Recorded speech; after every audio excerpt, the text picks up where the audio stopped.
Ừ. Đại hà coi hết. Chuột làm hóm mua cho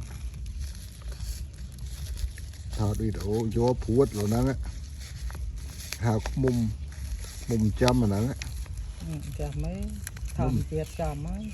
mùng chấm cái chấm phuất này cái mấy nào đây men Chú à. để mua Hố được mót.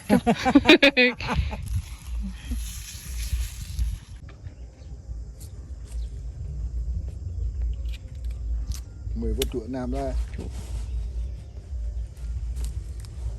bên xua tia chuột ấy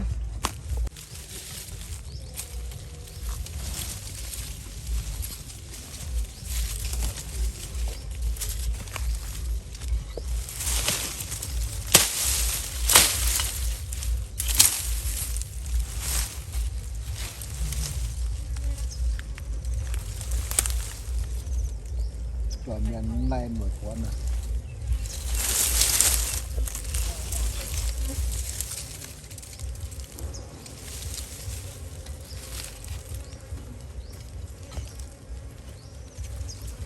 Chả tay chú hai cho anh mau. chảo hậu nó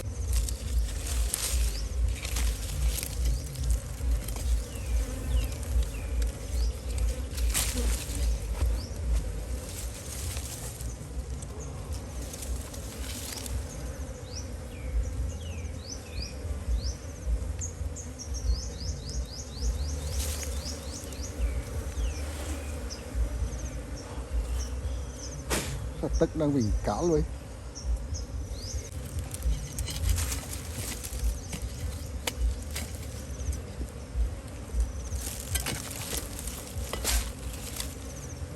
cho hoàn không có sập thơ hoàn cũng Mấy dặn.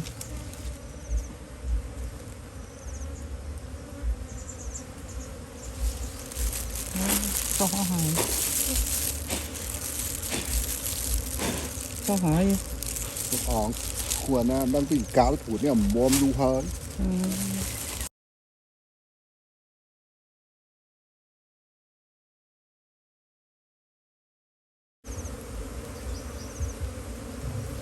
Ừ. Đại hà coi hết. Chứ tao quên mày bán chẳng.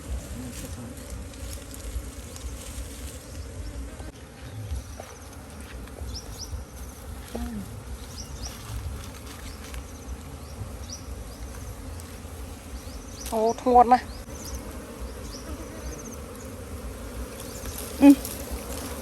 Nào tiết thôi.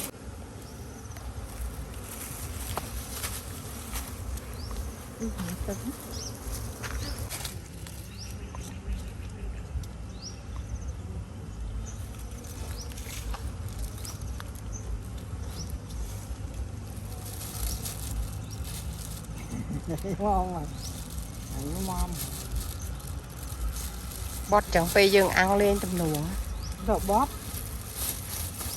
Ôn hộp với mình. Cá ton ấy, đã trôi thong sân hết.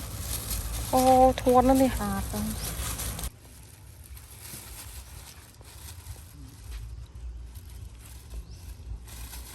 tham tinh là ăn Tật ngon đó nó. Chứ ta cột chân put vẫn thôi mà chứ nhá. Chứ cá chụp phí chứ làm sao này cá chụp phí. Chứ dương cái men cô ní cho nặng. Chứ dương ăn có thì tìa. Còn ăn nhom mình ngang. Nhom mà. nên sao nó dùng bột phân này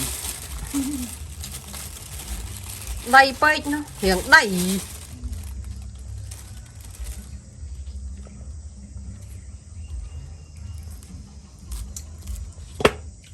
Thẩm tịch tịch sọc con nó rồi.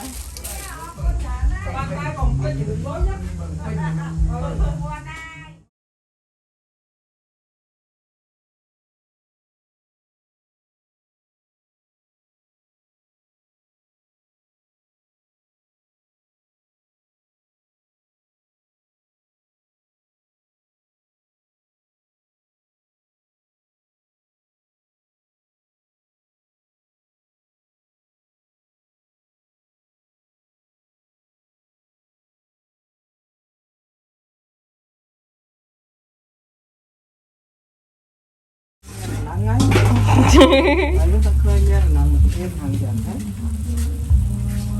Tôi chạy xanh không?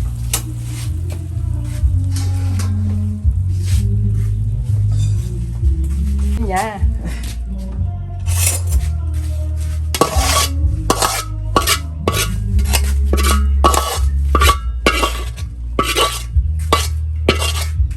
Cái hộp ấy cái màu bạn.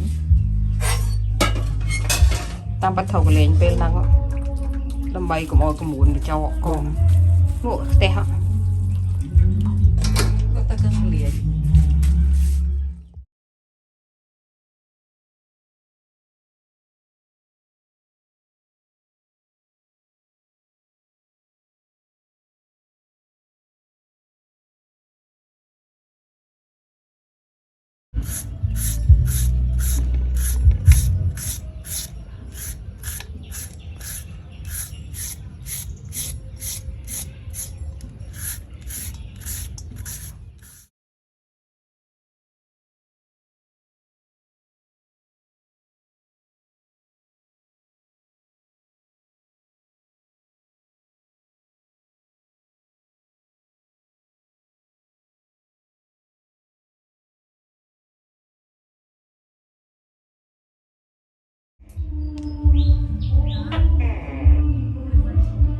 Vậy một ngọn đó.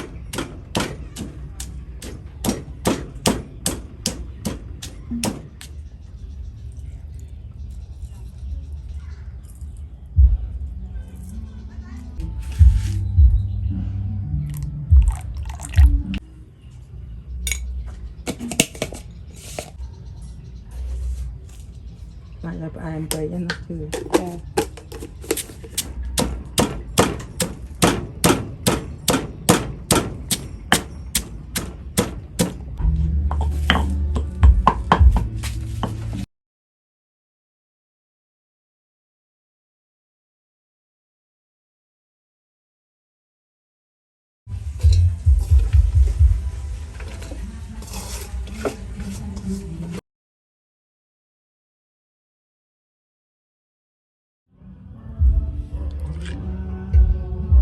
Chi vậy hả?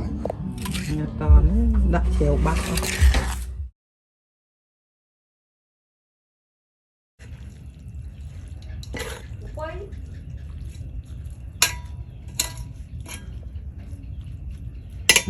Chui luôn. Đặt chiều phải đặt lơ lơ. dạ lơ lơ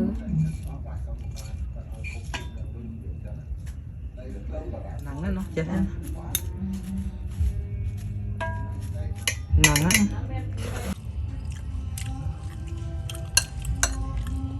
không vô chan đại chất năng